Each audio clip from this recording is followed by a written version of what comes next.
Hello mga tita! How are you? For today's video, magbiyahe na ta pauli sa Ubon, Ratchathani, Thailand.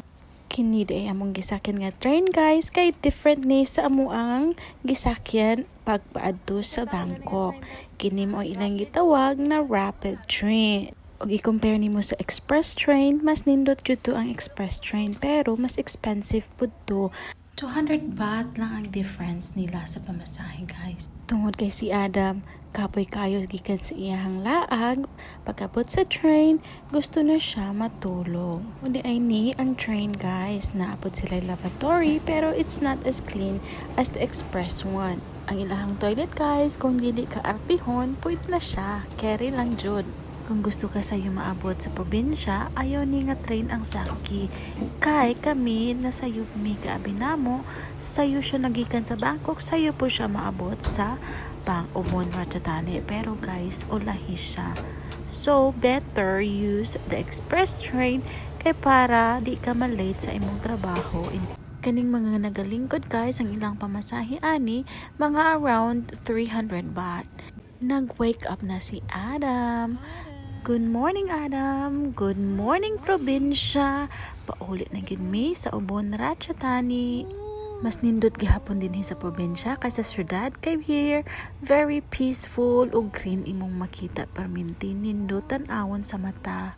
Pag-abot sa Kantararom, ang atita ni Adam na si Tats muna og na kay dinhi ang iyahang workplace.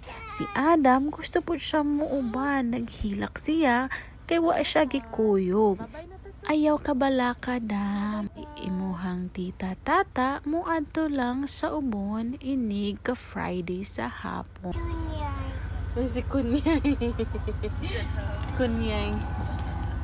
Na ay nakita si Adam nga tigulang, ingon siya, kunyay, meaning lola. Yes dong, nagkan kaayog kunyay, antoy, og auntie. Tawag sa angkol kay antoy di ay. Medyo dukay pa mi nagstay din sa Kantararom guys, ning samot na jud mi og kalate ani sa amo ang trabaho.